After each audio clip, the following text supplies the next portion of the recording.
Hello everyone, खुशी की दुनिया में आपका बहुत बहुत स्वागत है। बहुत बार आपने सुना होगा कि काफ़ी जगह पढ़ा होगा कि आपको अपने अंदर की आवाज़, अपनी इनर वॉइस यानी कि अपने इंस्टिंक्ट को सुनना चाहिए, बट कभी सुनाई देती है, कभी नहीं सुनाई देती। क्या वो सच होती है, रॉन्ग होती है? बहुत सारे सवाल। वैसे आप बताइए, आप अपने इंस्टिंक्ट सुनते हैं या फिर नहीं?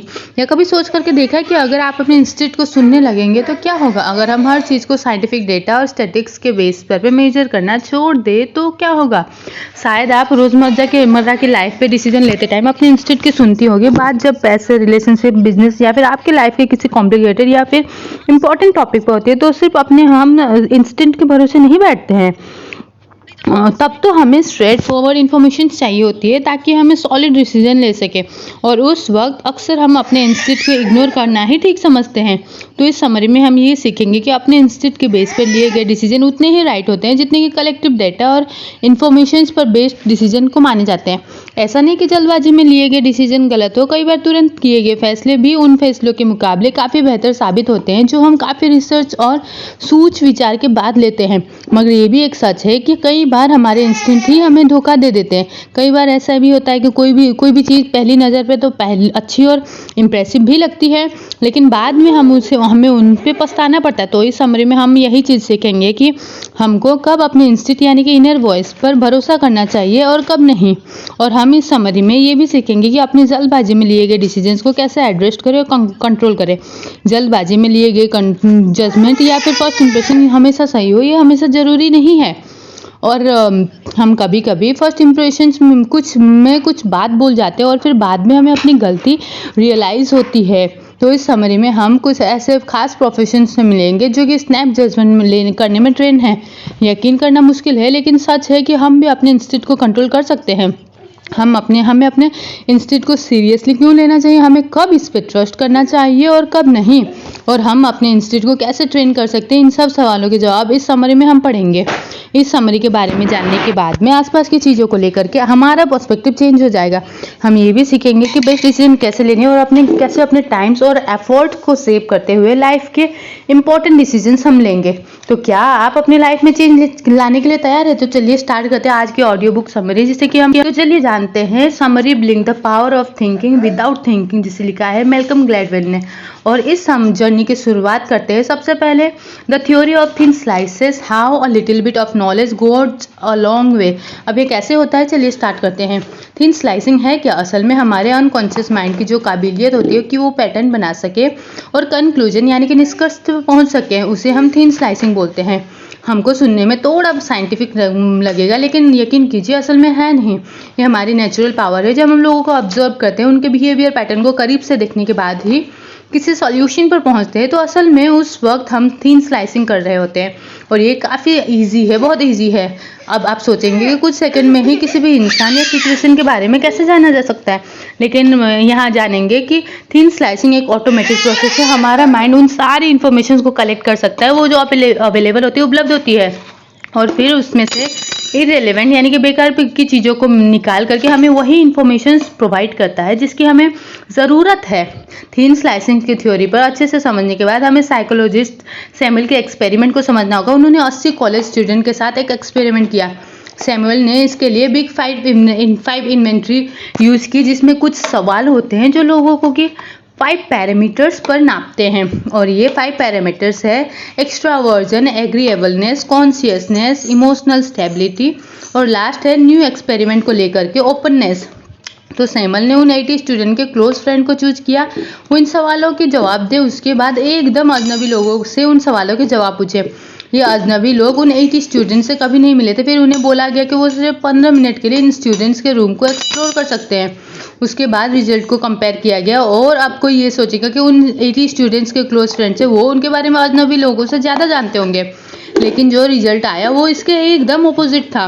पहले 2 पैरामीटर्स पर तो फ्रेंड्स ने बेहतर जवाब दिए थे, और ये पैरामीटर थे एक्स्ट्रावर्जन और एग्रीएबलनेस, लेकिन बाकी के 3 कैटेगरी में अजनबियों ने ज़्यादा अच्छा परफॉर्म किया। और ये 3 कैटेगरी थी कॉन्शियसनेस, स्टेबिलिटी और ओपननेस टू न्यू थिंग, यानी कि नई चीज़ों को एक्सप्लोर करना।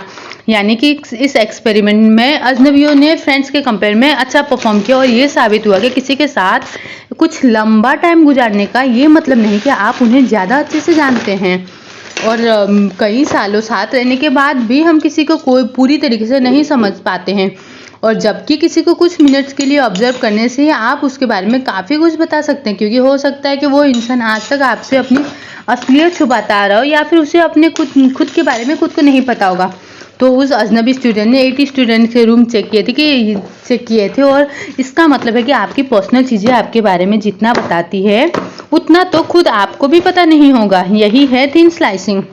आपका अनकॉन्शियस माइंड चीज़ों को ऑब्जर्व करता है, उसमें से अनवांटेड यानी कि फालतू की चीज़ें निकाल करके काम की इन्फॉर्मेशन रखता है। तो थिन स्लाइसिंग के बारे में जानने के बाद अब जानते हैं इसके इंपॉर्टेंस के बारे में, यानी कि the locked door, the secret life of snap decision. या चलिए समझते हैं। 2 मिनट के अंदर लिए गए फैसले या स्नैप जजमेंट थिन स्लाइसेस पर बेस्ड होते हैं। हमारा अनकॉन्शियस माइंड स्नैप डिसीजन लेता है, और कई बार तो हम सोचते रह जाते हैं कि हमने डिसीजन ले कैसे लिया, क्योंकि स्नैप डिसीजन एक लॉक डोर के पीछे डिसाइड किए जाते हैं जिनका कोई रीजन समझ में नहीं आता है।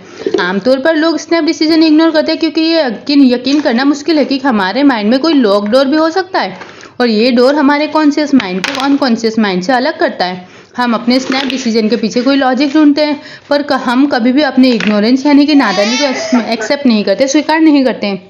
तो यहाँ पे हम लॉक डोर का कॉन्सेप्ट समझने के लिए एक एग्जाम्पल लेते हैं। Norman R.F. मैनर ने एक एक्सपेरिमेंट किया। उन्होंने एक रूम की छत से 2 रस्सियाँ लटका दी। रूम डिफरेंट टाइप की चीज़ें और फर्नीचर से भरा हुआ था। रस्सियाँ एक दूसरे से इतनी दूर रखी गई थी कि एक रस्सी पकड़ने पर दूसरे हाथ नहीं आती थी।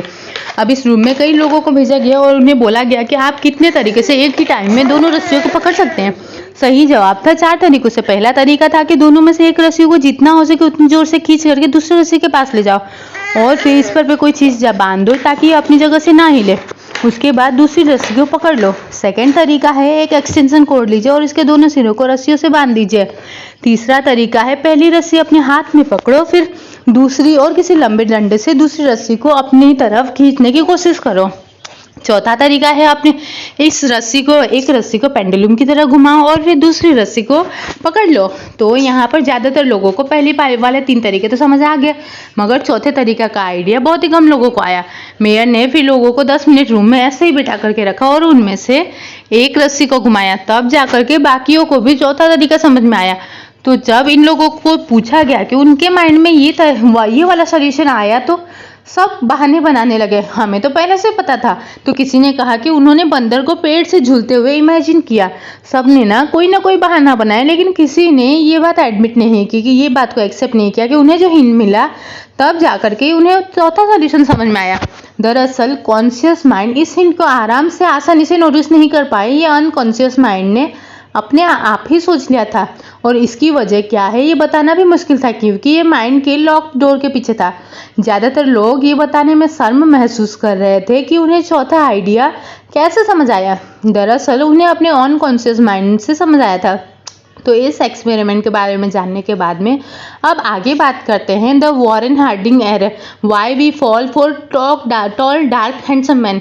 चलिए समझते हैं। इस चैप्टर में हम डार्क साइड को समझेंगे कि थिन स्लाइसिंग कई सालों के ऑब्जर्वेशन के बाद आती है, पर snap judgment only first impressions के बेसिस पर जज होती है, और स्नैप जजमेंट बिना कुछ सोचे समझे लिए जाते हैं, इसलिए कई बार इसका गलत रिजल्ट भी मिलता है। फर्स्ट इम्प्रेशन हमारे पहले के एक्सपीरियंस पर बेस्ड होते हैं। अगर किसी चीज़ को हमारा पास्ट में हमारा एक्सपीरियंस सही रहता है, अच्छा रहता है, तो हमारा अनकॉन्शियस माइंड उसी तरफ में जाएगा। फर्स्ट इम्प्रेशन अनकॉन्शियस माइंड में बनते हैं और हमको पता भी नहीं चलता, लेकिन फर्स्ट इम्प्रेशन को कंट्रोल किया जा सकता है। जो एक्सपीरियंस फर्स्ट इम्प्रेशन के लिए रेस्पॉन्सिबल होते हैं, उन्हें चेंज करके, उन्हें बदल करके हम इन्हें कंट्रोल कर सकते हैं। इस चैप्टर में हम 2 एग्जाम्पल देखेंगे। वॉरेन हार्डिंग एक छोटे से टाउन में न्यूज़पेपर के एडिटर थे। उनकी एज 35 साल थी। देखने में वो एक टॉल डार्क हैंडसम मैन थे, लेकिन वो इतने इंटेलिजेंट नहीं थे। उनकी मुलाकात डॉगेटी से हुई, जो कि लॉयर और लॉबिस्ट थे। वो वॉरेन के गुड लुक से बहुत इंप्रेस हुए। उन्हें लगता था कि वॉरेन एक ग्रेट प्रेसिडेंट बन सकते। उन्होंने वॉरेन को इस बात के लिए कन्विंस कर लिया था, और फिर डॉगेटी की दुआ से वॉरेन यूएस के प्रेसिडेंट बन गए। मगर बहुत सारे हिस्टोरियंस को लगता था कि वॉरेन अमेरिका के सबसे बुरे प्रेसिडेंट थे। यहाँ पे थिन स्लाइसिंग का कॉन्सेप्ट फेल हुआ। डॉगेटी का फर्स्ट इंप्रेशन एक तरफा था। उन्होंने वॉरेन को एक प्रेसिडेंट स्टूडेंट की क्वालिटी से नहीं देखा था, बल्कि उन्होंने सिर्फ उनके गुड लुक्स पर ध्यान दिया था। एक टेस्ट है IAT या फिर इम्प्लिसिट एसोसिएशन टूल, जो इंसान के बिलीफ और बिहेवियर के बीच में कनेक्शंस को चेक करने के लिए डिजाइन किया गया। ये टेस्ट कॉलेज स्टूडेंट पर किया गया। उन्हें नामों की एक लिस्ट देकर के पूछा गया कि उनमें कौन मेल है और कौन फीमेल। वैसे ये टेस्ट काफ़ी सिंपल और क्विक था। फिर टेस्ट को रिपीट किया गया, लेकिन इस बार नाम और कैटेगरीज को चेंज किया गया। इसमें स्टूडेंट को बोला कि नाम को 2 कैटेगरीज में डिवाइड किए, मेल या फैमिली या फीमेल या करियर। ये टेस्ट पहले वाले से मुश्किल था, इसलिए रिएक्शन टाइम भी बढ़ा दिया गया, क्योंकि कुछ लोगों के लिए मेल को फैमिली के साथ और फीमेल को करियर के साथ रिलेट करना मुश्किल था। दरअसल ये लोग अपने एक्सपीरियंस के बाद में एक तरफा सोच रहे थे। फिर यही टेस्ट फिर दोबारा डिफरेंट कैटेगरीज के साथ यूज किया गया। ये कैटेगरीज थी यूरोपियन या गोरे लोग, या अफ्रीकन, या फिर अच्छे लोग। इस लिस्ट में कुछ ऑब्जेक्टिव्स भी रखे गए थे, जैसे कि हार्ट, इविल, ग्लोरियस और वंडरफुल। तो ये वाला टेस्ट कुछ स्टूडेंट्स के लिए कुछ ज़्यादा ही मुश्किल था, इसलिए ये हो नहीं पाया। एक बार फिर टेस्ट रिपीट किया गया। इस बार लिस्ट ऑफ आइटम सेम थे, मगर चेंज कैटेगरी के साथ, जैसे कि अफ्रीकन्स, अमेरिकन्स, बुरे लोग या अच्छे लोग। या फिर इस बार टेस्ट सिंपल था, वो इसीलिए क्योंकि स्टूडेंट्स को अफ्रीकन अमेरिकन्स को अच्छी चीज़ें में रिलेट करना मुश्किल लग रहा था, क्योंकि उनके माइंड में अफ्रीकन्स को लेकर के नेगेटिव इमेज से वो उन्हें अच्छा समझ ही नहीं सकते थे। और एक स्टूडेंट्स को बोला गया कि वो अपने माइंड से बायस्ड सोच हटाने के लिए रोज ही टेस्ट करे, लेकिन उस स्टूडेंट की सोच नहीं बदली। फिर उसे एक दिन बोला गया कि मार्टिन लूथर किंग, कोविन फर्डिनेंड, एल्सन मंडेला जैसे किताबें पढ़े। फाइनली स्टूडेंट की सोच चेंज हुई और उसका IAT स्कोर भी चेंज हुआ, क्योंकि अब उस स्टूडेंट का IAT स्कोर चेंज हो गया था। उसने ब्लैक लोगों को पॉजिटिव वेव से देखना स्टार्ट कर दिया था, और ग्रेट ब्लैक लीडर्स की बुक पढ़ने से उसके ट्रेडिशनल थिंकिंग अब चेंज हो गई थी। इसका मतलब कि हम अपने एनवायरनमेंट और एक्सपीरियंस चेंज करके किसी भी चीज़ को लेकर के अपना फर्स्ट इंप्रेशन चेंज कर सकते हैं। तो इसी थॉट्स को लेकर के आगे बढ़ते हैं, बात करते हैं Paul when writers big विंट्री creating structure. चलिए इसे समझते हैं। पहले के चैप्टर में हमने 3 स्लाइसिंग के डार्क साइड के बारे में पढ़ा, लेकिन ऐसा नहीं है कि स्नैप जजमेंट हमेशा गलत होते हैं।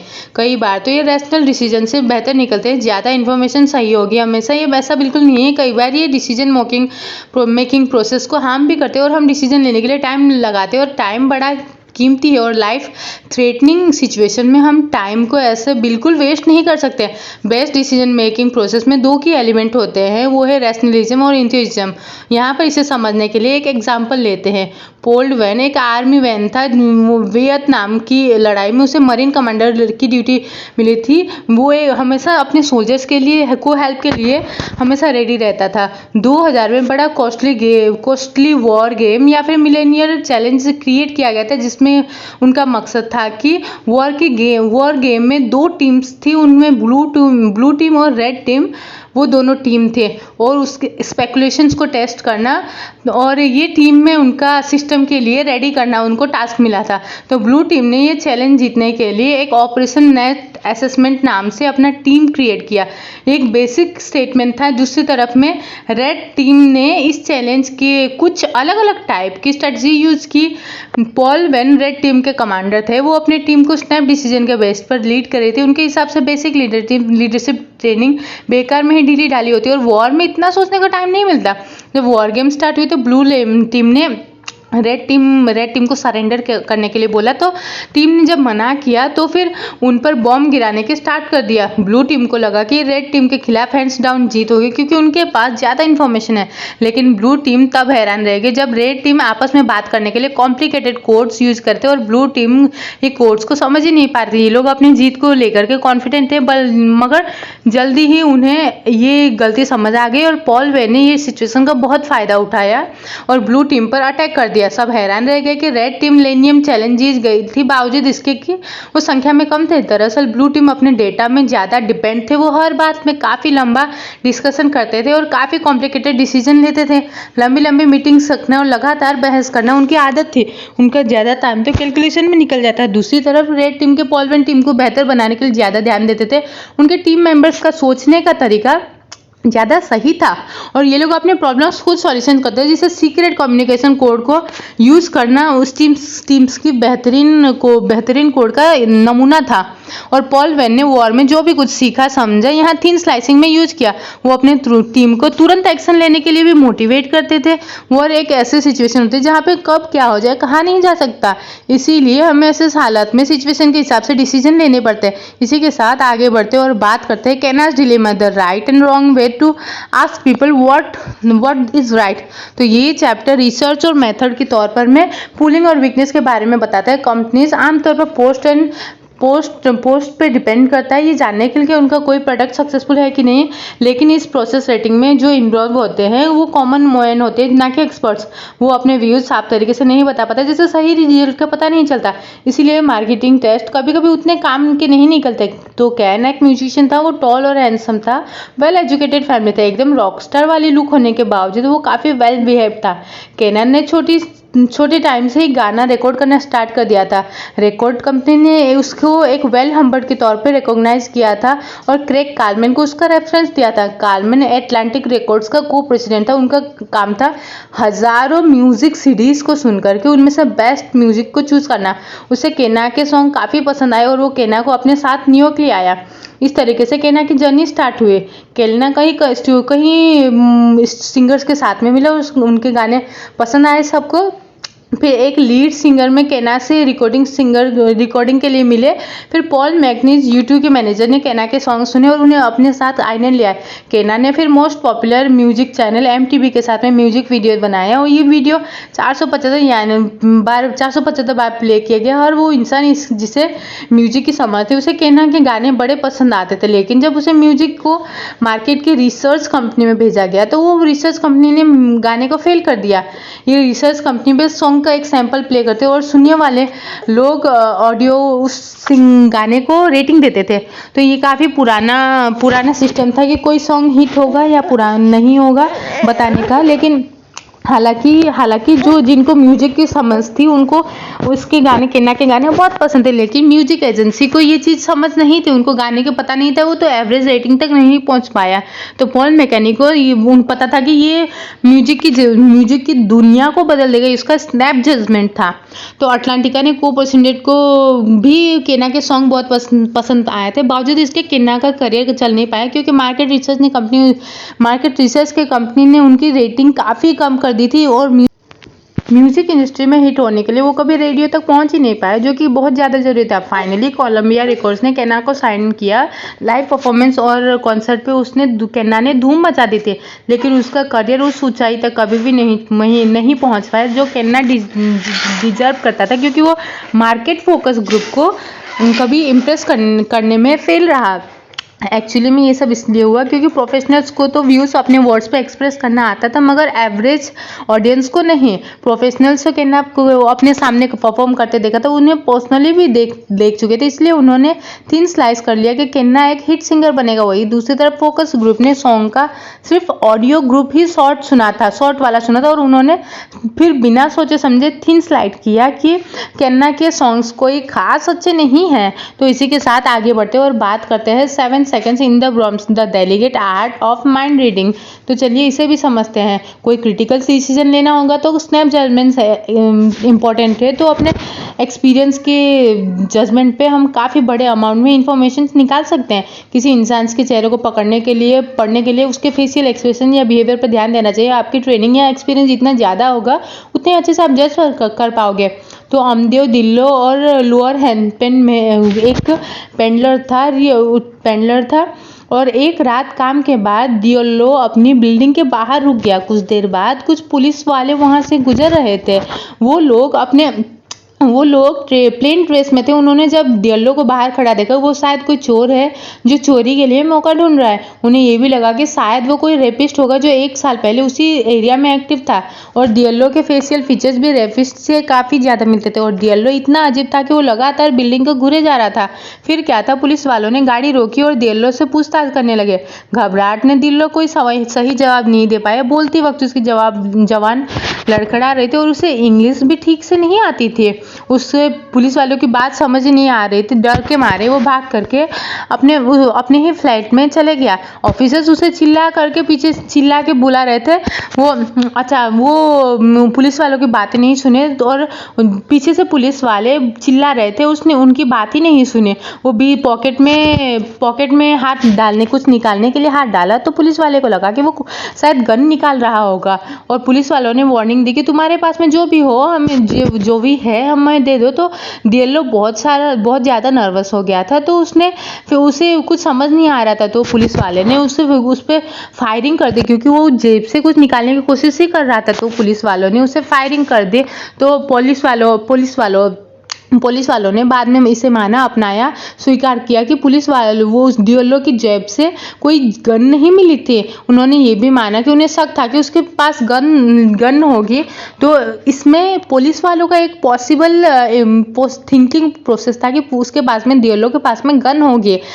बट उन्हें एक बार में ये नहीं लगा कि डिएलो डरा हुआ है, ना कि वो कोई डेंजरस क्रिमिनल है। इसी गलतफहमी के जरिए कारण से वो पुलिस वालों ने डिएलो को गोली मार दी, जिससे वो मारा गया। वैसे और एक सिचुएशन लेते हैं। एक यंग लड़के के पीछे पुलिस वाला भाग रहा था, उस लड़के के हाथ में गन थे। ऑफिसर्स को गन देख रहे थे, लेकिन उसने फिर भी उस पर गोली नहीं चला। हालांकि वो गोली चला सकता था, मगर उस लड़के के रिएक्शंस का वेट कर रहा था। फाइनली लड़के ने अपनी गन ड्रॉप कर दी और ऑफिसर्स ने उस लड़के को अरेस्ट कर लिया। तो इन दोनों स्टोरीज में क्या डिफरेंस है? डिएलो के केस में ऑफिसर्स अनाड़ी थे, उन्हें इस तरीके के केस काउंटर का कोई एक्सपीरियंस नहीं था, क्योंकि उन्हें फेशियल रीडिंग नहीं आती थी। मगर उस लड़के के केस में ऑफिसर्स को उस तरीके की हालत का अच्छे से एक्सपीरियंस था। उसने देख लिया था कि लड़का डरा हुआ है, इसलिए उसने इंतजार किया। अगर उसे जरा भी शक होता तो वो गोली चला देता। और इस तरीके से पुलिस वाले के गुड स्नैप जजमेंट की वजह से वो लड़के की जान बच गई। और इसी के साथ में हम पहुंच गए हैं कंक्लूजन पर। जी हाँ दोस्तों, इस समरी में हमने अपने अनकॉन्शियस माइंड की इम्पोर्टेंस के बारे में जाना और कैसे हम अपने इंस्टेंट भरोसा करके हम लाइफ चेंजिंग डिसीजन ले सकते हैं। हम वो देख सकते हैं जो बाकियों को नज़र नहीं आया। हम अपने लाइफ में को बेहतर ढंग से मैनेज कर सकते हैं और अपने आसपास की चीज़ों को ज़्यादा ईजी बना सकते हैं। हमने इस समरी पे थिंक स्लाइसेस की इम्पोर्टेंस समझी, जो कि हमें हमारे अनुभवों से मिलती है। हम अपने एक्सपीरियंस को चेंज करके लाइफ के में चीज़ों को थिन स्लाइस करके की जरिए अपने थिंकिंग प्रोसेस चेंज करने की भी प्रोसेस रख से आप दुनिया को लेकर के अपना थिंकिंग प्रोसेस चेंज कर सकते हैं। इस समरी में हमने अपने डेली लाइफ में थिन स्लाइसेस को यूज़ करना पड़े हैं और इस तरीके से हम अपनी एनर्जी और टाइम भी सेव कर सकते हैं, जो अब तक हमने कन्वेंशनल मेथड पे वेस्ट करते आए हैं और जो हमेशा रिलायबल भी नहीं होते। हमने सीखा कि कैसे थिन स्लाइसिंग लोगों को या किसी कॉम्प्लिकेटेड सिचुएशंस को जज करने में हेल्प करती है। फिर चाहे ऐसे लोग या सिचुएशन हमको किसी बार में मिले, पुलिस एनकाउंटर में मिले या अपने देश का प्रेसिडेंट चूज करना होगा, एक्चुअली में थिन स्लाइसिंग कहीं भी और कभी भी यूज हो सकता है। हम जब अपने लॉक्ड या बंद दरवाजे के पीछे का सीक्रेट हमने जब जान ही लिया है, तो अपने अनकॉन्शियस माइंड का मैक्सिमम यूज करने की कोशिश करेंगे और थिन स्लाइसिंग के इस न्यू वर्ल्ड को एक्सप्लोर करके देखो और इसका मैजिक खुद ब खुद आपके सामने आ जाएगा। तो इन्हीं सारे रियल एग्जाम्पल कॉन्सेप्ट के साथ में ये समरी तो यहीं पे ख़त्म होती है। तो कैसे लगी आपको ये समरी? आपको क्या सीखने को मिला? क्या आपका कोई पर्सनल एग्जाम्पल है या कोई भी इंसिडेंट तो आप अपने फ्रेंड्स के साथ में शेयर कर सकते हैं, बाकी सबको भी हेल्प मिलेगी। और आगे की समरी में कौन सी समरी आप जानना चाहते हैं वो भी हमें यहाँ कमेंट बॉक्स पे लिख सकते हैं। साथ ही आपका ढेर सारा प्यार खुशी की दुनिया को देते रहिए जैसे आप दे रहे हो। बहुत अच्छा लग रहा है आपका ये एप्रिसिएशन देख करके। Thank you. जय हिंद, जय भारत। Thank you.